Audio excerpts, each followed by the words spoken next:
बिस्मिल्लाहिर्रहमानिर्रहीम। अस्सलामुअलैकुम। इलेक्ट्रिकल ट्यूटोरियल्स.org के जानिब से सिकंदर हैदर आपकी खिदमत में हाजिर है।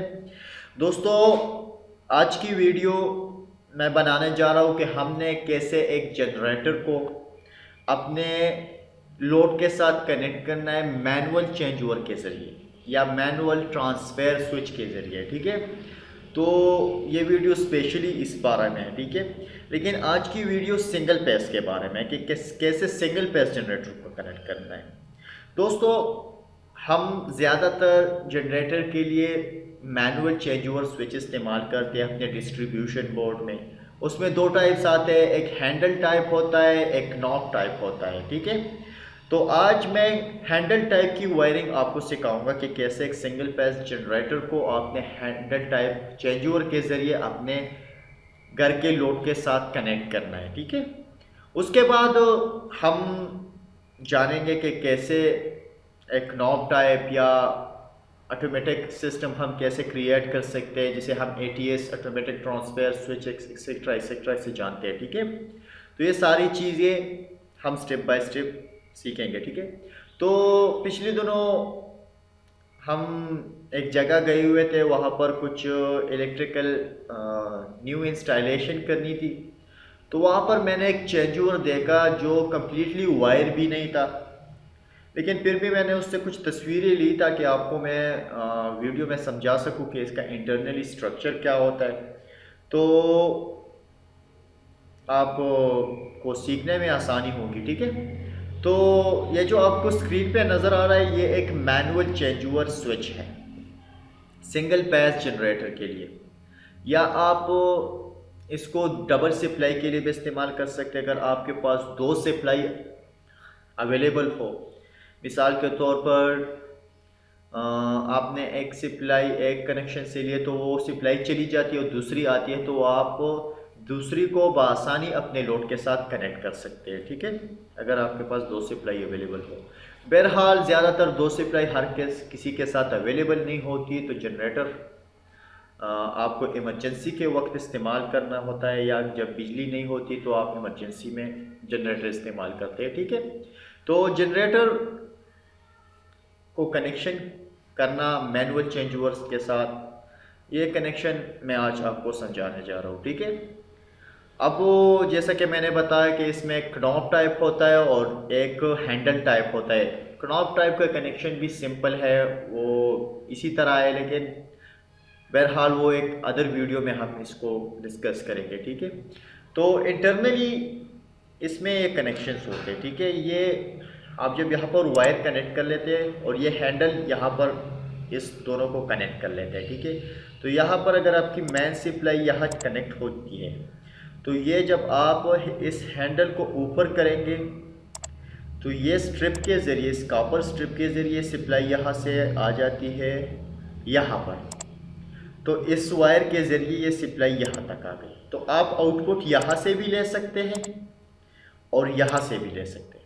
इसी तरह अगर आप यहाँ पर मिसाल के तौर पर आप मेन सप्लाई का न्यूट्रल यहाँ पर कनेक्ट है और आपने ये हैंडल ऊपर कर दिया, तो ये स्ट्रिप के ज़रिए ये सप्लाई यहाँ तक आ जाती है। उसके बाद ये सप्लाई नीचे भी आ जाती है, अगर आप यहाँ से सप्लाई ऊपर लेना चाहते हैं यहाँ से। ठीक है, अब नीचे क्यों आते हैं, इसलिए अगर आप यहाँ से आउटपुट ले लें और आपने ये हैंडल ऊपर कर दिया, तो ये तो यहाँ से ये सप्लाई यहाँ आ जाएगी लेकिन नीचे नहीं आएगी। ठीक है, तो ये दोनों वायर्स यहाँ पर लाजमी होते हैं। ठीक है, अब वो नेक्स्ट स्टेप है कि अगर आप इसको सेंटर पर कर देंगे तो ये स्ट्रिप ना इसके साथ कनेक्ट होंगे इस टर्मिनल के साथ, ना इसी कनेक्शंस के साथ कनेक्ट होंगे, तो ये ऑफ स्टेट में हो जाएगा। अगर आपके मिसाल के तौर पर आपका जनरेटर का पेज यहाँ पर कनेक्ट है और न्यूट्रल यहाँ पर, जब आप इसको नीचे करेंगे तो ये स्ट्रिप के ज़रिए यहाँ से सप्लाई यहाँ आ जाएगी, तो यहाँ से आउटपुट भी निकल जाएगी। अगर आपने आउटपुट यहाँ से ले ली है तो आप यहाँ से भी आउटपुट निकाल सकते हैं, वहाँ से निकल जाएगी। इसी तरह ये कनेक्शन भी यहाँ पर आ जाएगा और यहाँ से आउटपुट निकल जाएगी। ठीक है, तो ये जो आप देख रहे हैं ये कंप्लीट कनेक्शन इसमें हुआ भी नहीं और बहुत प्रॉपर नहीं हुआ है, किसी और ने किया है, लेकिन बहरहाल इसको समझाने के लिए ये तस्वीर बहुत ही काम आई। ठीक है, अब नेक्स्ट तस्वीर में इसका ये वो अंदरूनी सतह था, ये बैरूनी है। तो ये यहाँ पर इसको देख रहे हैं कि यहाँ पर ऑन होगा, आप सेंटर में करेंगे तो ऑफ होगा और नीचे भी ऑन होगा। अब डायग्राम की तरफ आते हैं कि कैसे कनेक्ट करना है। तो यहाँ पर इस डायग्राम में इन्हें ये चेंज ओवर दिखाया हुआ है जिसका हैंडल ऊपर की तरफ है और ये दोनों को कॉन्टेक्ट किया है, ठीक है। तो मेन सप्लाई एनर्जी मीटर से आई है, ठीक है। तो एनर्जी मीटर से ये न्यूट्रल आ चुका है, यहाँ पर कनेक्ट है और बेस यहाँ पर कनेक्ट है। मिसाल के तौर पर अब बिजली अवेलेबल है, तो जब ये हैंडल ऊपर होगा तो इस कॉपर स्ट्रिप के ज़रिए यहाँ पर ये न्यूट्रल आएगा, यहाँ से कनेक्ट हो जाएगा और यहाँ पर पहुँच जाएगा। वही इस वायर के नीचे नीचे आएगा और ये इससे निकल जाएगा तो लोड के तरफ चला जाएगा। उसके बाद ये पेज भी इसी तरह यहाँ से होकर यहाँ पर और यहाँ से फिर बाहर। अगर आपकी बिजली चली जाए और आप इसको नीचे कर दे तो ये स्ट्रिप इस जनरेटर से जो आया न्यूट्रल और पेज है, तो इस न्यूट्रल जनरेटर का न्यूट्रल यहाँ से इस स्ट्रिप के अंदर यहाँ पर कनेक्ट कर लेगा और उसके बाद ये पेज भी यहाँ से यहाँ पर कनेक्ट कर लेगा। तो आप इस मैनुअल चेंज ओवर के ज़रिए अपने सप्लाई के साथ, इलेक्ट्रिकल लोड के साथ जनरेटर को बआसानी कनेक्ट कर सकते हैं, ठीक है।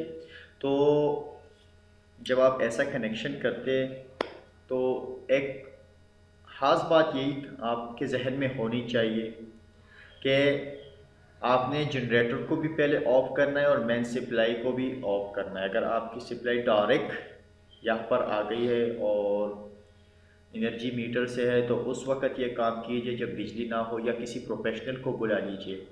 बहरहाल अगर आपने चेंज ओवर लगाना है नया मैनुअल चेंज ओवर स्विच, तो आप कोशिश कीजिए कि आप डबल पोल सर्किट ब्रेकर से जो तारें निकलती है वो यहाँ पर कनेक्ट कीजिए, ठीक है। मैंने सप्लाई दिखाई है कि यहाँ पर एनर्जी मीटर से आई है मेन सप्लाई, लेकिन आप मेन सप्लाई, अगर आपकी मेन सप्लाई एक double pole MCB circuit breaker में कनेक्टेड है तो आप उसको ऑफ कर दे और नीचे से आपने वायर लेना है, यहाँ पर कनेक्ट करना है, ठीक है। तो ये जस्ट एक एग्जांपल है। इसका प्रॉपर तरीका यही है कि आप जनरेटर को उतने लोड के साथ कनेक्ट करें जितना वो बर्दाश्त कर सकता है। तो उसके लिए आपने डिस्ट्रीब्यूशन बोर्ड में कैसे कनेक्शन करना है वो सारी चीज़ें हम एक वीडियो में सीखेंगे और सारी चीज़ें हम डिस्कस करेंगे कि उसके हिसाब से ब्रेकर लगाना है और उसको एमसीबी ब्रेकर के साथ लोड के साथ कैसे कनेक्ट करना है, किस लोड को चलाना है, किस को नहीं चलाना है। तो ये सारी चीज़ें हम इंशाल्लाह जल्द ही डिस्कस करेंगे।